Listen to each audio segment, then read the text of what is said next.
성도 여러분 안녕하세요. 2월 27일 월요일입니다. 한 주간이 시작이 되었는데 주님과 함께하는 복된 한 주간이 되시기를 바랍니다. 또 이 주간에 봄을 알리는 새로운 달 3월을 맞이하는데 축복의 3월 되시고 사순절이 이어지고 있습니다. 경건하게 우리 주님을 바라보는 시간이 되기를 원합니다.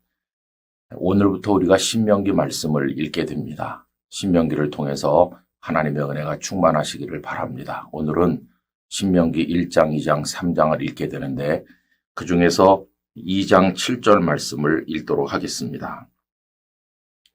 네 하나님 여호와께서 내가 하는 모든 일에 내게 복을 주시고 내가 이 큰 광야에 두루 다님을 알고 네 하나님 여호와께서 이 40년 동안을 너와 함께 하셨으므로 내게 부족함이 없었느니라 하시기로. 아멘. 오늘은 이 말씀을 가지고 부족함이 없었느니라 하는 제목으로 잠시 은혜를 받고자 합니다. 이 신명기는 모압 평지에서 백성들에게 전한 모세의 마지막 설교라고 하겠습니다.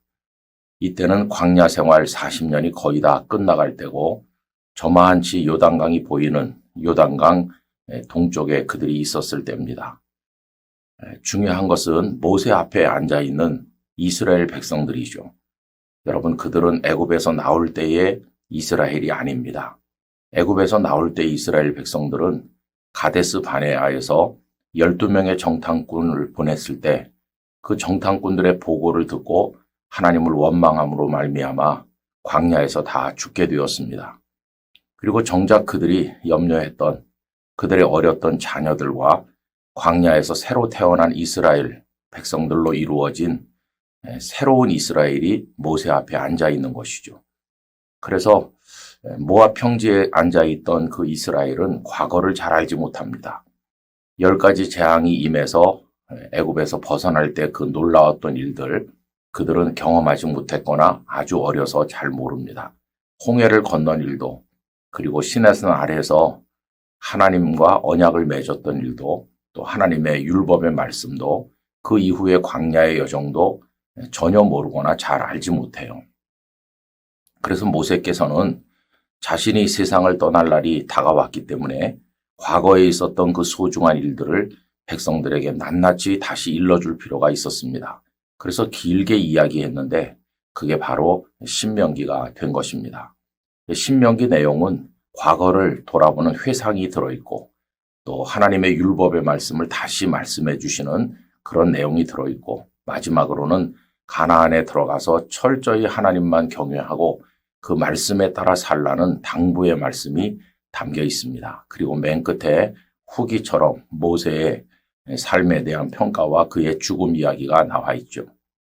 자, 그런데 오늘 본문에서 모세는 광야 40년의 삶을 한마디로 이야기하고 있는데 그걸 정리하면 이렇습니다. 많은 것이 부족하지만 부족함이 없는 삶이다. 이렇게 정리할 수가 있습니다. 오늘 말씀을 다시 한번 읽어보죠. 네 하나님 여호와께서 네가 하는 모든 일에 네게 복을 주시고 네가 이 큰 광야에 두루 다님을 알고 네 하나님 여호와께서 이 40년 동안을 너와 함께 하셨으므로 네게 부족함이 없었느니라 하시기로. 아멘.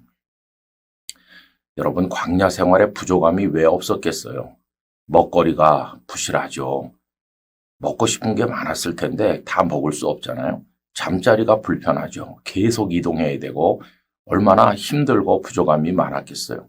그런데 오늘 말씀은 부족함이 없었다 이렇게 말해요. 이 얼마나 역설적입니까? 부족한 게 많은데 부족함이 없었다고 그래요. 여러분, 바로 이 속에 하나님을 따라 사는 성도들의 삶의 모습이 있다고 생각합니다. 다윗을 한번 생각해 보세요. 시편 23편에서 다윗은 여호와를 자신의 목자라고 고백하죠. 그러면서 부족함이 없으리로다 그렇게 말해요. 그럼 그 시편 23편을 지을 때 이 다윗이 정말 모든 게 다 완벽했나요? 아닙니다. 그는 사망의 음침한 골짜기를 헤매고 있었어요. 사망의 음침한 골짜기 속을 헤매고 있는 이 고통이 있었어요. 그런데 그 속에서 하나님께서 그를 지키시는 거죠. 부족한 게 많았지만 푸른 초장과 잔잔한 물가에 있는 것처럼 그는 행복하였습니다. 바울 사도도 이런 신비를 이야기하죠. 그가 빌립보 감옥에 갇혀 있으면서 가진 것도 없고 참 어려울 때 아닙니까? 그런데 그분은 말하기를 내게 능력 주시는 자 안에서 내가 모든 것을 할 수 있다고 이야기합니다. 가난할 때도 나는 그 가난을 이겨내는 법을 터득하고 있고 풍부할 때도 교만해지지 아니하고 그 속에서 하나님을 바라볼 수 있다. 환경은 어렵기도 하고 갇혀 있기도 하고 불편한 게 많지만 나는 주 안에서 기뻐한다.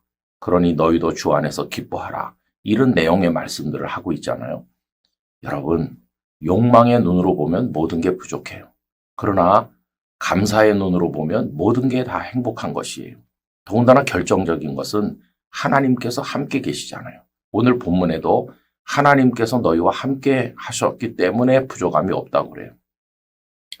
여러분, 우리 성도는 소유에서 행복을 찾는 존재가 아니라 함께 하시는 하나님에게서 행복을 찾는 존재입니다.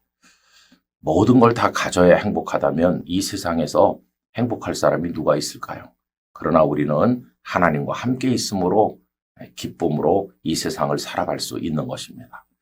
그래서 부족한 중에서도 찬송하고 없는 중에서도 기뻐하고 연약한 중에서도 힘을 내서 살고 하나님 나와 같이 계시다. 이것으로 승리하는 사람이 바로 그리스도인인 것이죠.